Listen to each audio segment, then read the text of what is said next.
Yes, I am a newer sister, Dominican sister, and as a younger sister involved in environmental justice, I often get questions from people that I meet. People seem to find my life decision kind of intriguing. And I remember an interaction when I was visiting my family after I entered, and my mom was trying to introduce me to her pickleball friends. And she said, this is my daughter, Terry. She's into ecology, she works on a farm, and she's a sister. And the pickleball friend was like, what? And she asked, so how does ecology and farming have to do with being a sister? And I didn't have much time, but I just said, everything. It has everything to do with being a sister for me.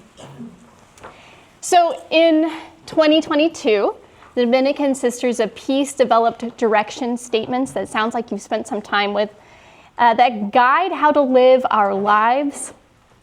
And today we're focusing on love impels us to treasure and reverence earth.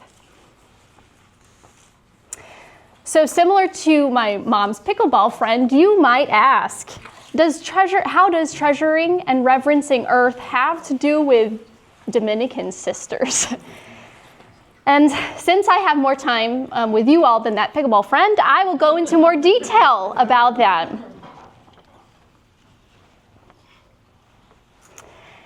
To set the stage, though, I'm going to ask that you do a little thought exercise.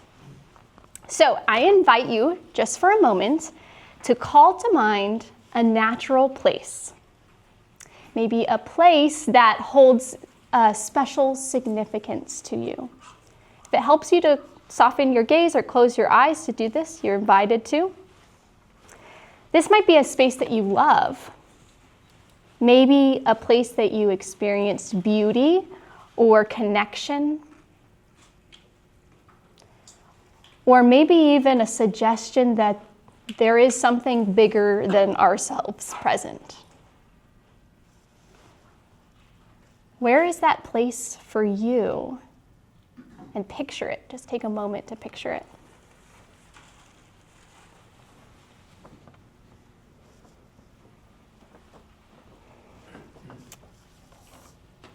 This is the place that I pictured.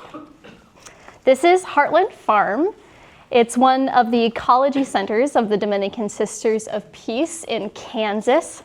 And a few summers ago, I stayed at retreat there in their straw bale hermitage. Very cool, off-the-grid cabin made out of straw bales. And it was a wonderful, wonderful week. It was full of sunrise yoga. Look at that sunrise, that was amazing. Reading and helping in the garden, helping with the chickens, experiencing the alpacas that they have there. Sister Imelda even showed me how to make her pickle recipe. And I think it was the best sunsets and stargazing I have ever experienced. And the presence of God was really just palpable for me, surrounding me in the beauty, the simple lifestyle, the hospitality of my hosts, the connection with the wild flowers and the wild life, and our reliance on one another. I experienced here at Heartland Farm the divine in the abundance of the created world.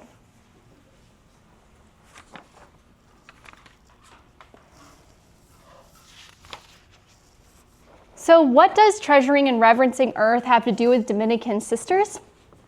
You could say it has to do with treasuring and reverencing God.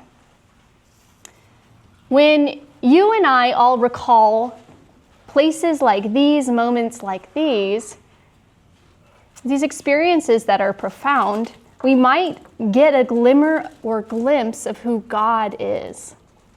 We have the chance to learn with our hearts what we might already kind of know with our heads a little bit. And let me tell you, in my experience, under that star-filled sky, those heart-learning moments are the most powerful.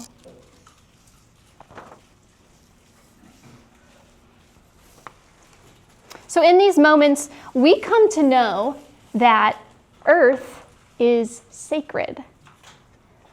It is our home. It is where we belong. It's even the stuff we're made out of, and we are absolutely, absolutely dependent on it. We know too that earth is an expression of God. We are called to recognize God is bound up in everything on this planet.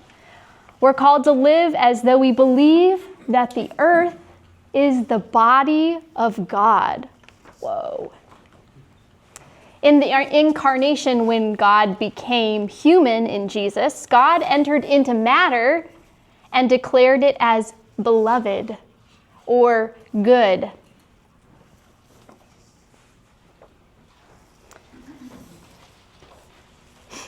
Speaking of the incarnation, Ilia Delio, she's a theologian, said, God is one with matter, so that matter bears the depth and the breadth of God.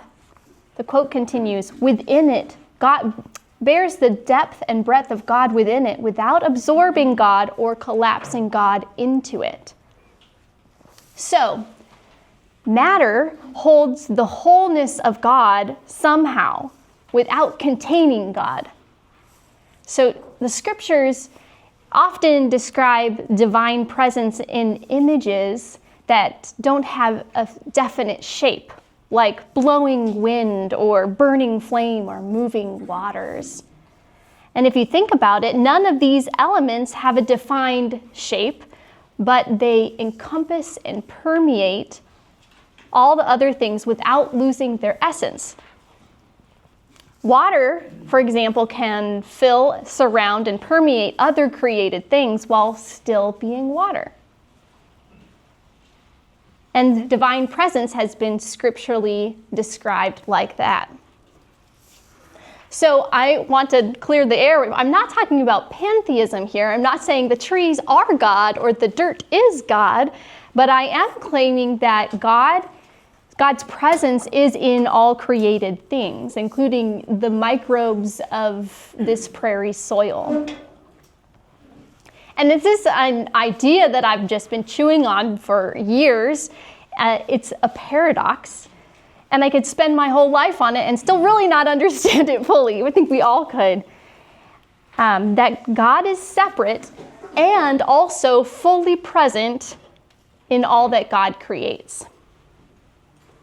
This paradoxical mystery is not one that we can wrap our heads around, but like the most important truths of life, what we can't understand with our heads, we have encountered it with our hearts, our bodies, or our life experience. So if you call to mind that special place again, that moment of beauty,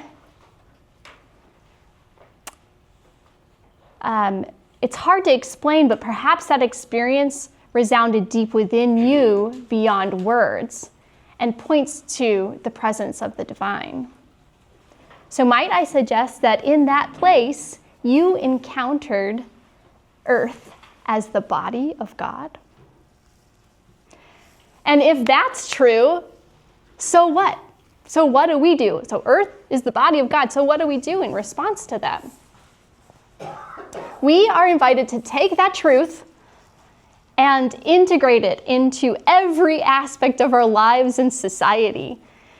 The theologian Elizabeth Johnson, another one of my favorites, suggests creation theology directs the church to hear the divine challenge to practice love and justice in a new key in terms of responsible, assertive care for earth.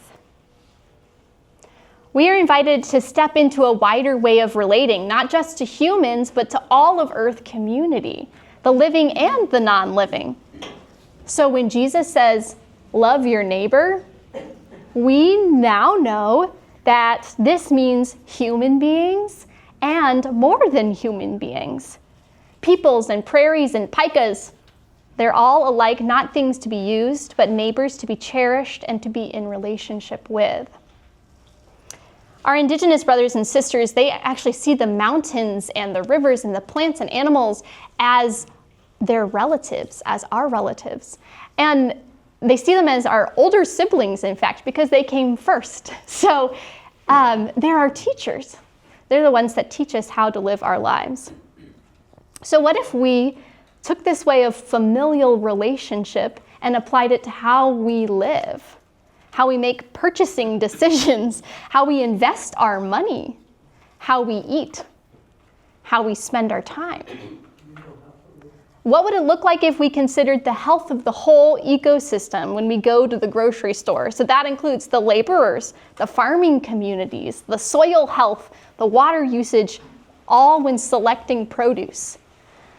It's a little exhaustive. And at times it really can feel exhausting, but it also can be a very tangible way to make God present, who can seem very out there, into everyday moments of our lives, to enter into those moments. So living this truth of the sacredness of earth is a countercultural idea to our Western extractive society.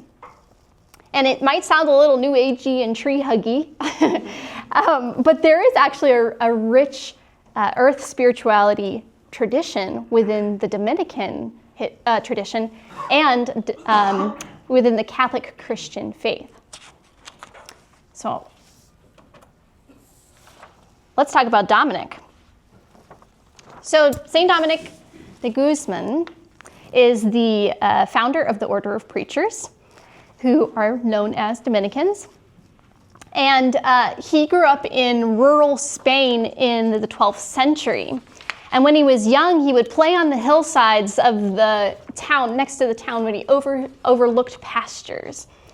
And I kind of imagined that those pastures and that hillside was like his spot that he would have pictured at the beginning of this presentation.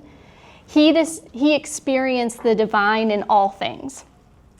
And in his travels as a priest, Dominic encountered a dualistic way of thinking about spirit and matter. So he interacted and came across these folks in current day France. They're called Albigensians, and they were convinced of an especially brutal religious worldview, that matter was evil and things of the spirit, those unseen, were good, of God.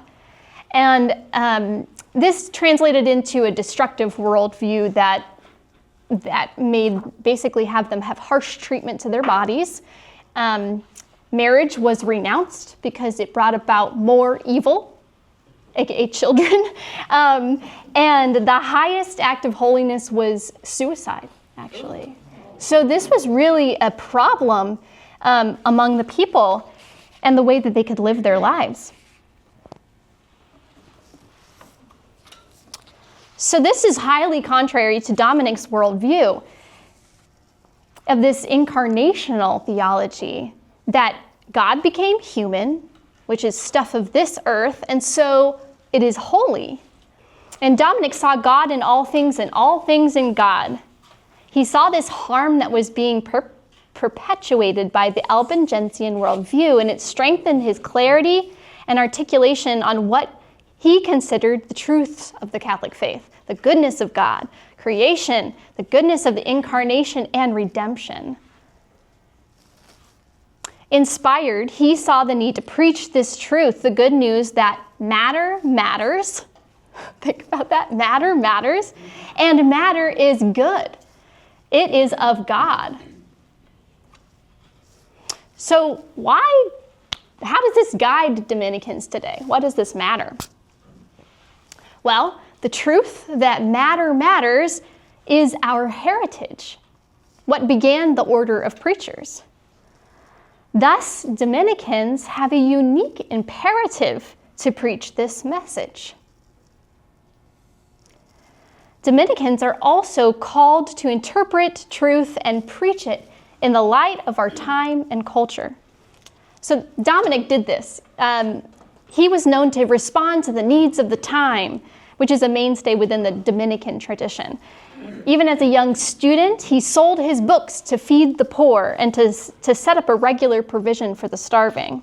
So he took the truth that he knew, and then he applied it to what was happening in his day and time.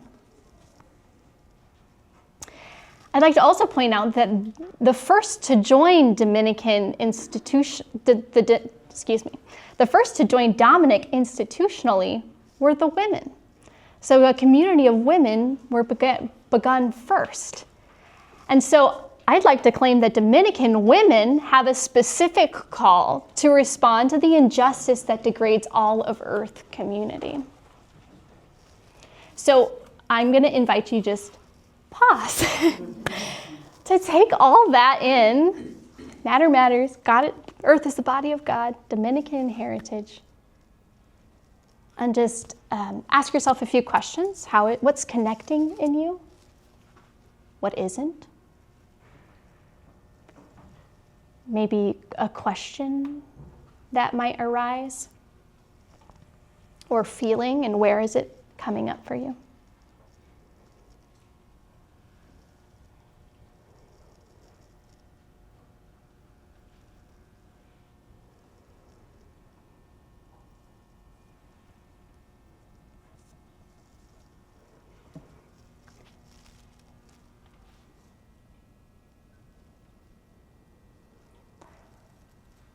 So if this is the call for Dominican women, how have the women responded in the U.S. to this call to care for Earth? So let me go back in time a little bit. Connectedness to Earth has been in Dominican women's blood. Our farm in Kentucky had started in 1822. And for many through the ages, sisters worked the farms and gardens that provided sustenance for the congregations. Yet tying that work to the Dominican heritage actually took some time. Our sisters' knowledge of our Dominican roots had been lost for a little while. But after this renewal in a time of the church called Vatican II, the early 60s, women religious were encouraged to study our history, which included this rich call to respond to the needs of the times and the sacredness of creation. It was then that our sisters began shifting in the way of viewing Earth. We began to see more clearly our roles as caretakers in the face of abuse, and broadening the gospel call to include all of creation, that all of creation is to be redeemed, not just humans. So in the 60s and 70s, it offered a growing awareness of urgent problems of our planet and a blossoming of holistic prayer and worship. A lot of guitar, loved that. And also sisters became politically active within the environmental and other social justice movements. In the 80s and 90s, there was a movement within the Dominican women congregations to create eco-justice farms and centers. And these are designed to preach the sacredness of land and live what we preach.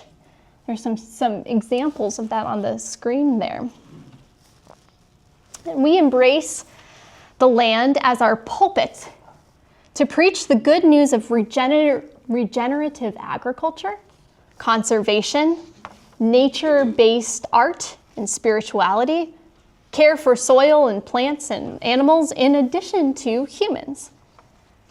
And we even put our money behind it. In 2020, 16 U.S. Dominican congregations created the Climate Solutions Fund, this example here, a way of investing more than $46 million in global projects pursuing solutions to our climate crisis. And the hub of these projects has been the ecology centers. And Dominican Sisters of Peace have created 5 of these eco-justice or ecology centers or farms. And you might see Shepherd's Corner here is one of them. And I am blessed to be the director of Shepherd's Corner, and we promote healing and wholeness with earth and one another and ourselves We provide environmental education, art, spirituality, nature-based programs, and grow produce for food banks, restoring wetlands and forests on 160 acres of property only 20 minutes from here. So if you haven't gotten there, come on out to see us. I'll talk more about that later. So where are we going from here? That's where we have been in the past. This is where we are now. But where are we going from here with our ecological issues? So we love the lands that we care for. The Dominican sisters do. And caring for Earth and studying the needs of the times has led us to see that we are actually being called to something even deeper. We see the harms that dominant society and the status quo have had on people and planet. Both carbon emissions and the racial wealth gap are growing. The same extractive, abusive mindset that harms Earth also harms Indigenous and people of color. We're learning that in order to heal Earth, we actually need to address and heal the racial harms that have allowed us to be caring for these lands in the first place. We're learning that racial healing and ecological healing must go hand in hand to be healing for the full body of God, for all the parts of the body of Christ. But this is a slow, steady shift. It's a shift from an old way of colonization and domination to this new way of relationship and transformation. So we as a society and as sisters are being called into a different kind of relationship with our Earth and with our brothers and sisters of color. One that moves from dominance and control to interconnectedness and mutuality. From saviorism, that's a big one for us, from saviorism to solidarity, to stewards, from stewards to true relatives. We wonder too, how can the lands in our care lift up the oppressed? This shift from an old way of domination to healing helps Earth too. We've learned that when land is in the hands of people of color, Earth is actually cared for better. Indigenous people, who make up only 5% of the world's population, are stewards of 80% of the world's biodiversity. So this is essential in this fight against climate change. And this shift, this important shift, has a name. It's called land justice. And what does land justice look like? Well, we are still finding out exactly what it looks like. It includes protecting land from extractive development and regenerating the health of land and waters, which we have been doing for decades. But it also means shifting the equity and control of land back to communities who have been systematically dispossessed of the land, especially Black and Indigenous stewards. So you may be thinking, wait, how does that work? Do we just hand the land back over to them? That's how it goes? And I'm finding out that actually land justice is more about relationship and about transformation. So it doesn't only mean giving back the land, although it could. It could also mean maybe partnering with the Black-run farming collective who leases the land and farming equipment to new farmers of color. Or maybe it could be a connection with a tribe that leads to a cultural easement that allows the tribal rights to come onto the property and celebrate ceremony. That could be land justice too. So it's not only about land back or land transition, but it's mostly about this transition of our hearts, our ways of thinking and listening, our ways of being. And so we're shifting trying to shift from this dominant worldview monologue to centering Indigenous and people of color voices, experiences, and wisdom. This is really different. This is really different for us. A new way of relationship, a deeper way of justice and healing. However, I would argue that sisters are uniquely positioned to embrace this new moment. Sisters have always offered the world another way. Sisters through the ages, inspired by God, have taken risks to bring about the common good. Even before there was public school for all, sisters created schools and educated all genders and races. And that's the origination story of ODU, right?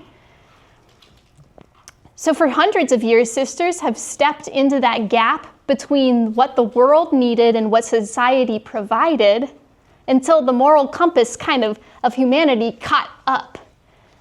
And they didn't do it alone. Individuals and communities and organizations and donors joined them in their work. So we are all called to something deeper. And leaning on our history and Dominican tradition, love impels us to try something different. Thank you. That's the end.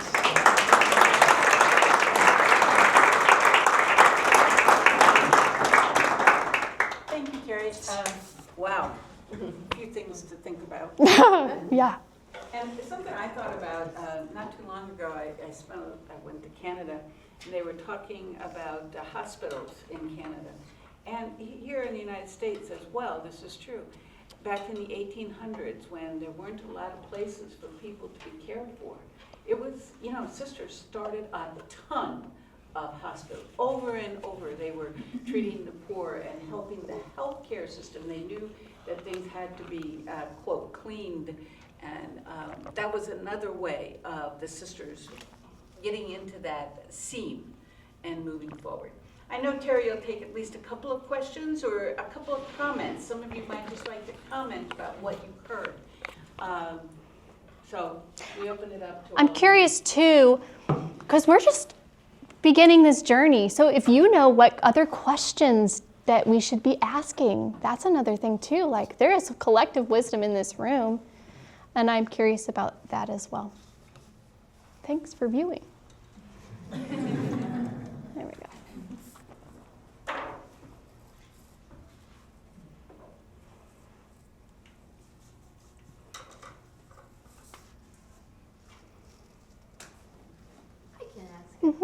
So I'm Kelsey Squire. I teach English here. Part of my dissertation was on environmental lit, so near and dear to my heart. Moving to Ohio was an experience for me. I am not from here originally. Where are you from? Minnesota. Went to school along the Great Lakes. Yeah. So I'm used to water. And so I'm just curious, it sounds like you also have traveled around a lot, and I'm curious how, one of the conversations sometimes I have with students about the environment is that sometimes we tend to focus on like we're gonna save the mountain, or we're gonna save the Mississippi River. And so I'm curious how, like, being in Ohio, which has a very sometimes underappreciated landscape, has maybe, influenced your approach to, thinking about the environment. Yeah. And justice. Thank you, Kelsey. Yes, I am a firm believer that beauty is only to be found. It's in everything, right? It's in every place. And so that statement was really tested when I came to Ohio, to tell you the truth. When I came from Pacific Northwest, where there's the Puget Sound and the Olympic Mountains, and I'd go backpacking and hiking and camping, and then to move to Ohio. However, I found the prairies here are the most stunning when they're in full bloom. And so I'll find myself finding a prairie and just bringing a chair and maybe some poetry and just sit with the flowers, And so yeah, you speak to that, even this idea that we gotta focus on one thing to do. We gotta do something, which is true. No, we gotta act. But I think that relationship is the key. So maybe you just need to say poetry to some flowers every once in a while, or sit with them, or admire them, but that would be a suggestion. Thank you for the question and comment.